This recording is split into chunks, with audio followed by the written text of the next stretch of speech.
What's going on, guys? It's Greg here, aka NYPrepper.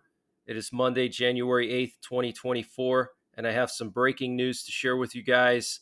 Right now, it is 2:29 p.m. Eastern Time here in the United States, and we have some major breaking news coming in from Eastern Europe, the Middle East, Asia, and here at home in the United States. So, before I get into all the breaking news from around the world, I want to just focus on some news here in the United States. So we have a British Eurofighter Typhoon fighter jet flying off the coast of New Jersey right now at 2:30 p.m. Eastern Time.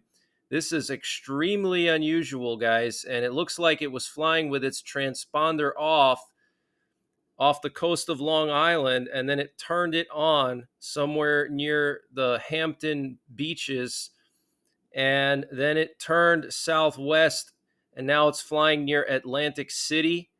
So this is really interesting, guys. This is extremely unusual. I'm going to continue to monitor this fighter jet and let you know where it ends up going. We also had a B-1 nuclear bomber flying over New Mexico earlier this morning. It took off from Dyess Air Force Base and it went out near Roswell, and it was flying over here. It looks like near White Sands, probably doing some training, and then it flew back towards Abilene, where Dyess Air Force Base is. We have a massive windstorm coming to the northeastern United States. Widespread power outages are expected along the I-95 corridor from Boston all the way down to Washington, D.C.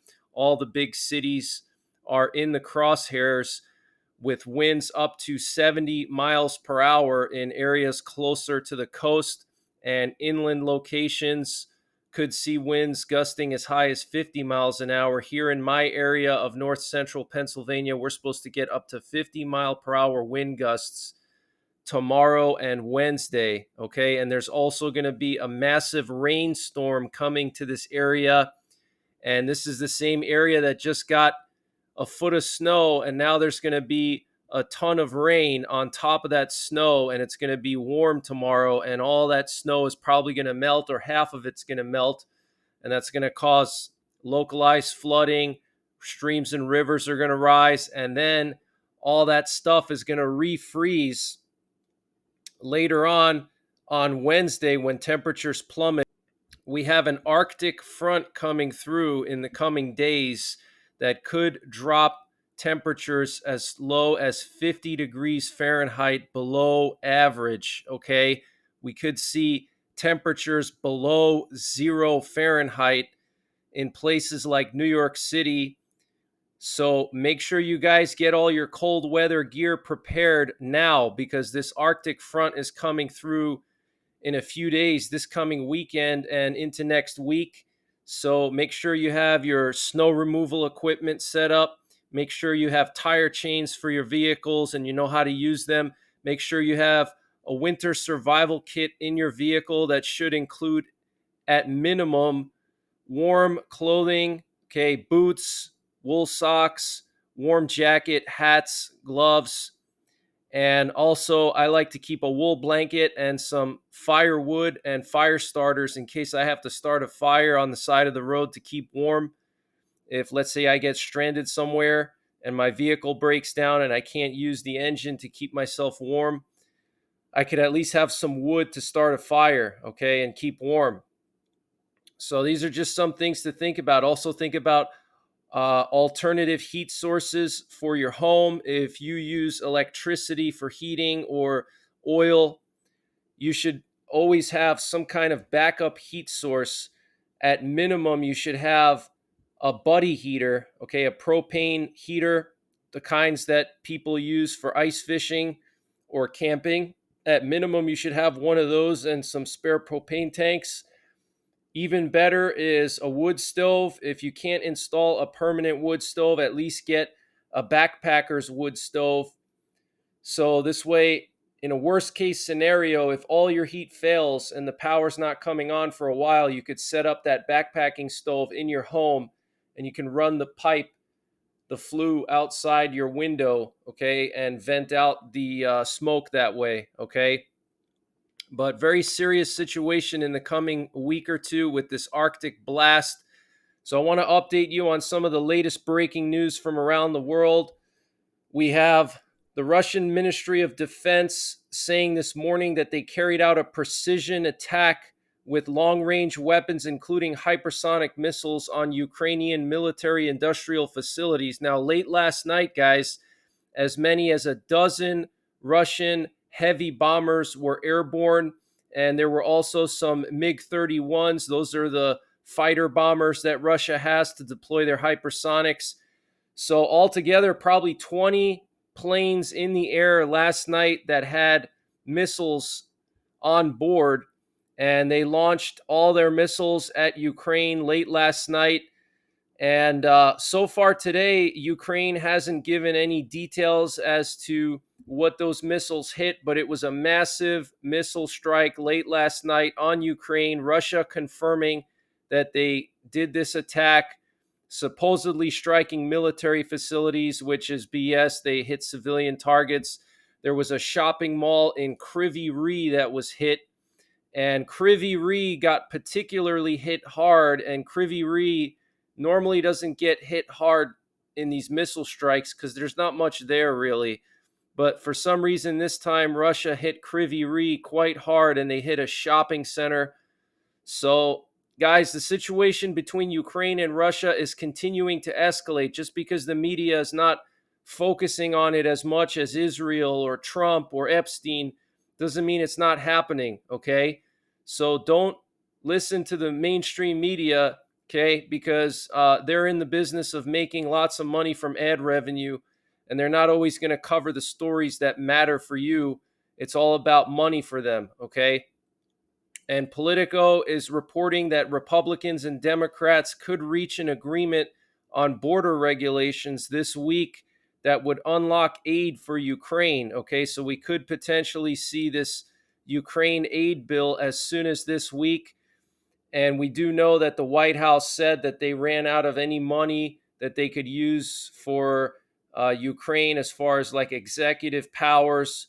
So it's really up to Congress now to give Ukraine aid. Okay, so it looks like they reached some kind of a deal. We have unconfirmed reports of Russian fighter jets penetrating Turkish airspace last night due to recent bombings in Syria by the Turkish military. Okay, so tensions between Russia and Turkey escalating now because Turkey has been attacking these groups in Syria, and those groups in Syria happen to be aligned with the Assad regime and with Russia. So Russian fighter jets apparently penetrated Turkish airspace last night.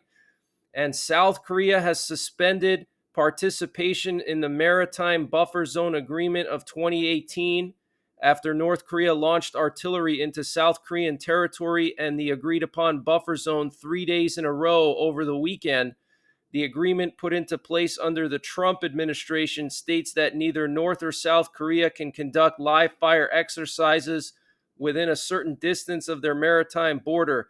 Okay, so this is huge news, guys. Okay, South Korea suspending participation in the 2018 agreement made by Trump and Kim Jong-un, okay, establishing the maritime buffer zone. They're no longer going to be following that because North Korea basically announced physically that they're not going to be following it by launching 300 or more missiles into the buffer zone and even into South Korean waters over the weekend. Okay, so more escalation on the Korean Peninsula. We know that Kim Jong-un has ordered his military to accelerate preparations for war with the U.S. and South Korea. He's also ordered his military to accelerate production of nuclear weapons, including their mobile missile launchers, their missile trucks. Okay, he toured a factory with his daughter a few days ago where they were assembling these giant trucks. This is a real problem, guys, because now they have solid fueled missiles, which means they can launch anytime and we won't have any prior warning. Okay, when you have liquid fueled missiles, usually you can see launch preparations because they have to bring in these giant fuel trucks to fuel up the missiles, okay?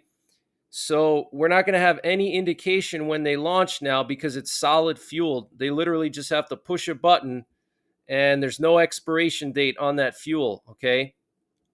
And also, they're building up their inventory of missile trucks. And those missile trucks are really scary because they can disperse those trucks into the countryside. And North Korea is very forested. So there's a lot of places that they could hide these trucks in the forested countryside. And then when it comes time to launch, they just drive out into a small clearing and then erect the missile and launch it. Okay. So, very serious, guys. Okay. We are on the verge of nuclear war. And we have pro Iranian sources saying that there was a massive attack on a U.S. military base in eastern Syria at the Al Omar oil field. Apparently, up to 30 missiles were used by Iranian proxies. And there are confirmed casualties among American soldiers. This was reported late last night, so I doubt the U.S. is going to report on it just yet, or they might just keep it secret from us. And this is why you got to use various sources when you're checking the news. You can't just only use one side because one side might report something, the other side might not, depending on when it's advantageous for them. It's not advantageous for the U.S. to admit that one of their bases got hit with 30 missiles, or actually rockets, not missiles. They didn't use missiles. Maybe they did. I don't know. Probably 30 rockets, okay, or smaller missiles, but that's still a lot. It's not advantageous for the Biden administration to admit that, okay, because they've already had so many bases attacked. There's been probably over 150 attacks already, okay, and they're not really doing anything about it. And apparently, another U.S. military base was targeted by Iranian proxies. The U.S. military base in the outskirts of the city of Rumailin, located in the Hasakah province of Syria, was attacked. And the British Defense Minister Grant Shapps warned the Houthis today to stop their attacks in the Red Sea, or they will bear responsibility if they ignore our warnings. The UK will not tolerate the closure of international shipping lanes. Okay, so the UK, as always, stepping up in the last 2 years when the US is not stepping up due to the Biden administration showing weakness around the world and emboldening the enemies of freedom. Okay, that's what the Biden administration is doing. They're emboldening the enemies of freedom, guys, and the UK has had to step up. It's really sad, guys. It really is. And a European Union official said that the European Union is discussing launching a military mission into the Red Sea. Okay, so we have now the EU saying that they're going to take it upon themselves to make sure those shipping lanes stay open, okay, because the Biden administration has done zero about it. They've released statements, they've moved warships, but they haven't actually done anything yet. We'll have to wait and see. Okay, they put out that statement a week ago, considered to be a final warning to the Houthis.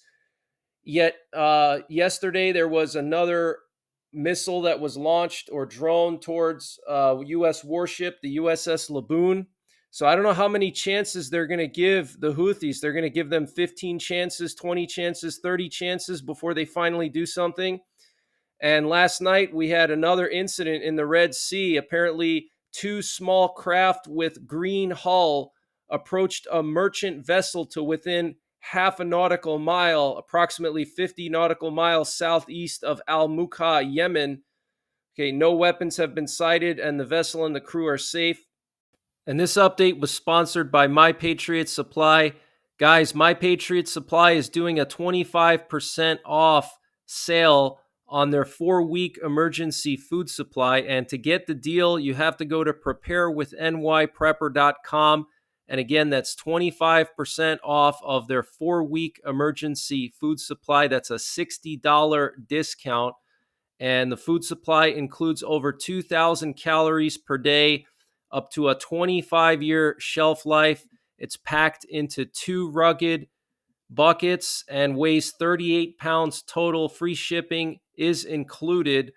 And what's great about this is you have 4 weeks of food in just 2 buckets. You can easily put that anywhere. And if you have to bug out, you can easily throw that in your vehicle.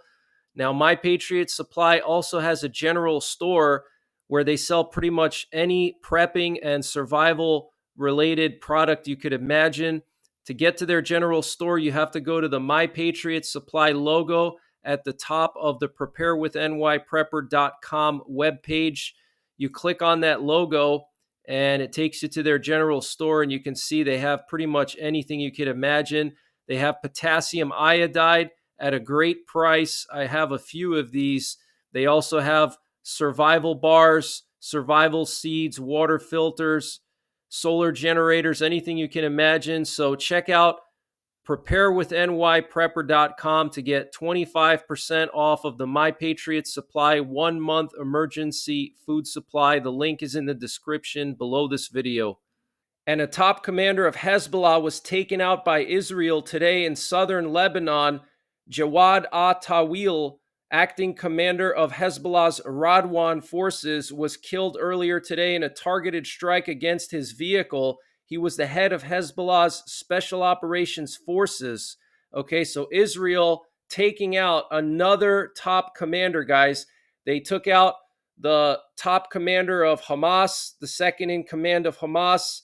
They took out the IRGC commander. Now they took out the Hezbollah commander. So you see, Israel is just surgically taking out all of these top commanders.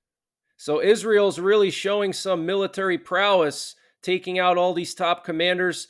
And this could cause a massive escalation soon, guys. So we need to be on high alert. And Hezbollah said they targeted Israeli soldiers near the border with Lebanon and killed and wounded them today. They also said they used missiles against the Ruwaisit al-Alam base in the Sheba Farms in northern Israel and achieved confirmed casualties. The Israeli Defense Forces say they eliminated a Hamas official in Syria responsible for launching rockets at northern Israel in recent weeks. In a statement, the IDF says Hassan Akasha was killed in the southern Syrian town of Beit Jin. A senior American official accompanying Anthony Blinkin to Israel told NBC that Anthony Blinkin will ask Israel to resort to focused operations to reduce casualties. Blinken will also inform Israel of the need to end the military campaign as soon as possible. Okay, so Anthony Blinken is meeting with Israeli officials, probably Netanyahu, today, and looks like he's going to pressure them to end the war and to focus on surgical strikes, which Netanyahu and the Israeli military have said they're not going to do it. Okay, I don't understand why Blinken and Biden continue to try to pressure Israel. Okay, they're pressuring Israel. They're basically going against God because they think that they know better than Israel. They know better. They're the best. You know, they're showing their arrogance right here. Okay, and God does not like that. Okay, Israel is God's chosen land, and the Jews are God's chosen people. Okay, Jesus was a Jew. So we'll have to wait and see what comes out of this meeting with Anthony Blinken. I will update you guys on that later, probably, or tomorrow, depending on when we get information about that. And the Prime Minister of Israel, Benjamin Netanyahu, and his Defense Minister, Yoav Galant, had a meeting with their party, the Likud party, and they said that the war is not close to its end in Gaza, and the northern border will continue for many months. Okay, so that was just last night. They had this meeting, and an Israeli military spokesman said to the New York Times that the intensity of operations in northern Gaza has actually begun to decline. The army has begun a new, less intense phase of fighting. Okay, so northern Gaza is quieting down. They've already announced that they've eliminated basically every single militant in northern Gaza. Now they're focusing on southern Gaza. The Israeli army said they bombed a military complex, a missile launch pad, and infrastructure in the villages of Marwahin and Aida al-Shab in southern Lebanon. I want to just show you guys this video coming out of the Tel Aviv area in Israel. You can see Iron Dome was active earlier today. A bunch of rockets were fired at Tel Aviv from southern Gaza. But look at that Iron Dome in action, basically intercepting all of them or most of them. So good news to report there. And we have this massive farmers protest in Germany. They've shut down major highways and cities across all of Germany. Okay. Here you can see some major highway here, multi-lane highway blocked by all these farmers with their tractors. And here we have another video, massive convoy of farmers with their tractors basically blocking this section of the road, major highways being blocked, thousands and thousands of farmers with their tractors blocking roads across Germany. This just started today. They're protesting a hike in diesel taxes and various types of taxes meant for helping the climate, but actually they're going to harm farmers. And here we have another video. This is absolutely insane. Look at all these tractors, guys. And I believe this is the A2 highway, which is like a major highway in Germany and in Europe. Okay, the A2 highway. Look at this. This is insane, guys. They've had enough. And here's another video. I think this is in Berlin, but I can't remember exactly where this was from. But check this out. This is insane. I think also truckers are joining in on this protest because of the diesel taxes, which affect truckers too. Okay. So, wow, guys, this is called the power of the people. Okay. The power of the people, guys. Never forget that you have power as a citizen of your country. Okay. Wow. That is absolutely insane. And we have the Polish truckers continuing their blockade of the Ukrainian border. About 2,000 trucks in Poland have blocked the border with Ukraine. And we have some breaking news coming from New York City. Apparently, there's been mass arrests due to a blockade at the Williamsburg Bridge by pro-Palestinian protesters. And also, they were blockading the Brooklyn Bridge as well. Want to just show you guys the weather situation. We have a massive blizzard affecting the Midwest right now. Snow accumulations of over a foot expected across much of the Midwest. We have blizzard warnings for parts of Kansas and Colorado, Oklahoma, but widespread area of snow and strong winds, wind gusts up to 60 miles an hour. And then you can see pretty much all of the eastern U.S. and the southern U.S. are under wind advisories, okay? That is very concerning, guys. This is where all of the U.S. population is. Most of the U.S. population is right in this area here, the southern U.S. and the eastern U.S., and they're all under wind advisories. So we could see power outages to upwards of 50 million people, 100 million people in the coming 2 days, okay? We have flood watches posted for basically all of New Jersey, all of Delaware, all of Connecticut, all of Massachusetts. Okay, so there's going to be flooding, there's going to be wind, and then there's going to be the Arctic blast that comes in afterwards. So we're not going to get any relief anytime soon from this crazy weather. Want to just show you guys some temperature forecasts for this Arctic blast. This is coming from the ECMF. This is the European Center for Medium Range Weather Forecast. This is the European model.